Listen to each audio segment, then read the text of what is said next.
Hey guys, this is Alex703 Rockstar. I'm back with another video, and I promised some editing in my next video. This will not be edited because this isn't the review I was planning to make. I'll edit my next review. So whenever my next review comes up, that will be the edited video. So I am going to be making a response to Yak Sniffer's 15 albums that will always stay with you, question mark.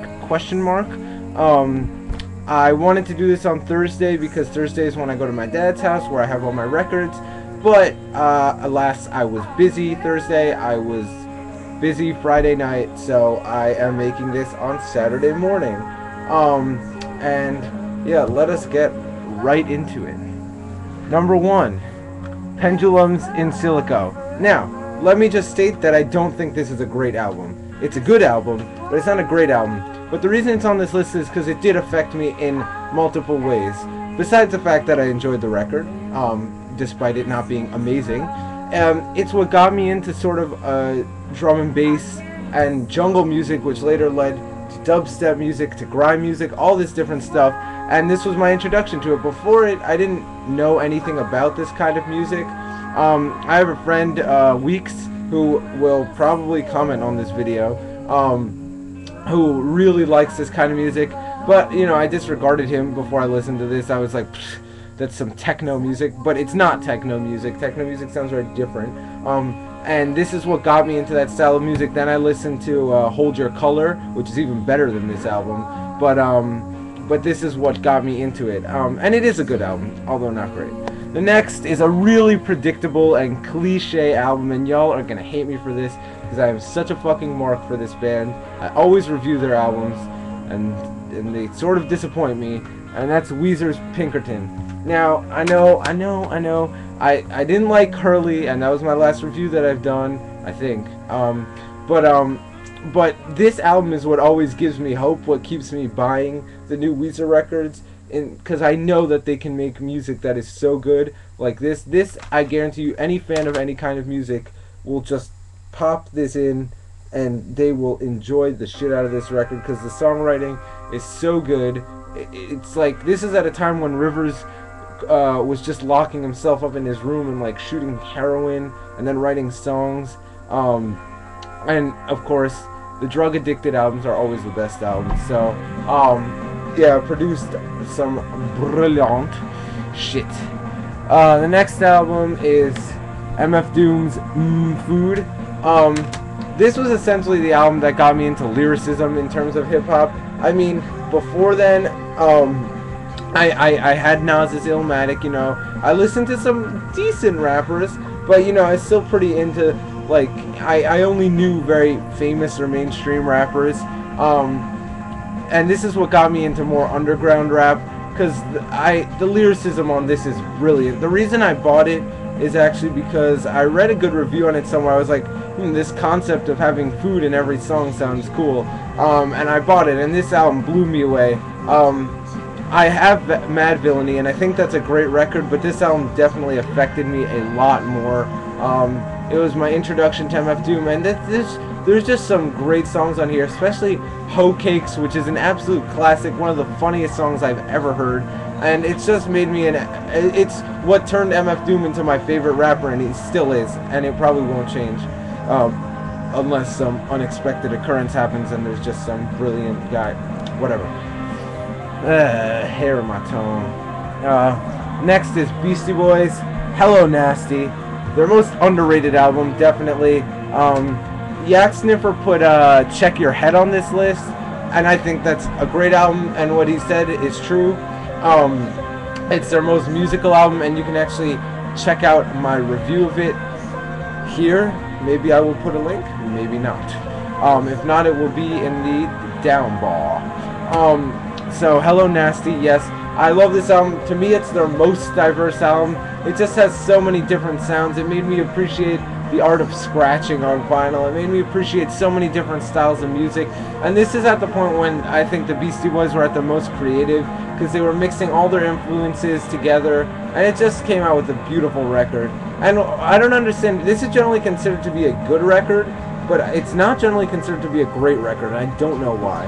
Also, I got it for $7, so I was very happy about that. Next is Blur. Yes, Parklife and The Great Escape are better albums than this. Absolutely. But this is the album that sort of made me really love Blur. Now, admittedly, I only bought it originally because of Song 2. Yes, I did. But the rest of the album is so good. I mean, the best song here is On Your Own. I think that's a brilliant song. I can listen to it at any time. Beetle Bum. The whole album is just great. And the second half, which is just, it slows down and it gets so sort of dark and depressing. It's such a good album. And it's very, very affecting to the mind of a 13-year-old when he buys this. The next is another Damon Albarn project. Gorillaz Demon Days. I always debate which Gorillaz album is my favorite, and I still don't know, but I think this is the one that affected me the most, at least. This made me love Gorillaz. Once again, I first listened to this when I was in 5th grade. I thought Gorillaz was actually like a real, like, 4-person band. I don't know. But I bought it because I love the video to Feel Good Inc. Which is funny because that's actually not really my favorite song on here anymore. What's funny is I heard MF Doom on here before I even knew who MF Doom was, and I never really paid attention to that song. And now I listen to it, and it's one of the best songs I've ever heard on here. This is just packed with the perfect spacing of guest performances and just great musicianship. It's amazing. And Danger Mouse does an amazing job on production here. Next is a band I don't really listen to that much anymore, but that's Muse's Origin of Symmetry. Once again, check out my review here. This album is so good. It's Muse's best album. I love the artwork on this album. And this album, there was a point where Muse was my favorite band in the world, and this is why. This album is eclectic.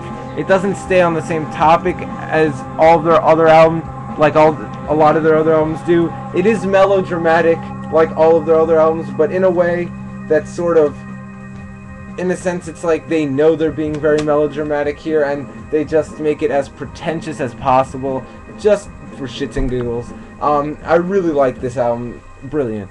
Next is an album I mentioned earlier in this countdown, which is Nas's Illmatic. This is the 10th anniversary edition, hence the gray cover.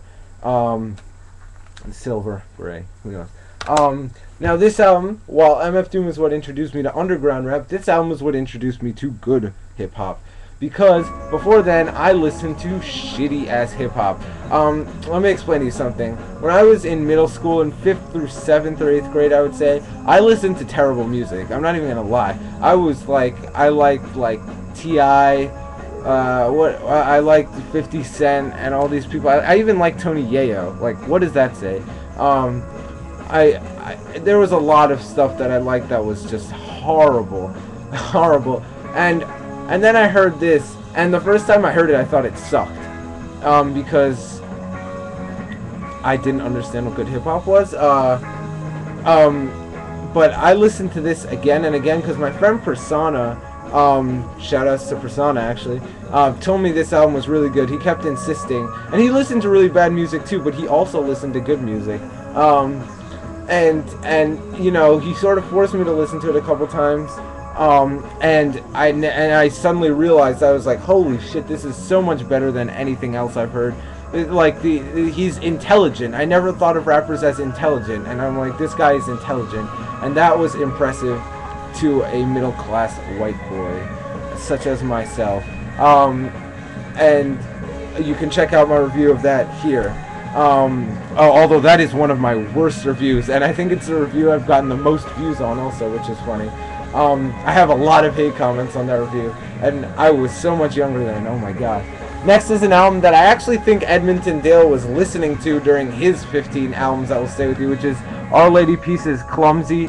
Our Lady Peace are unfairly always grouped in with a lot of these late 90s post-grunge bands, and they are so much better than that. They are a cut above. Now, I am not a fan of their last 3 albums, which have been shit, but their first 4 albums are amazing.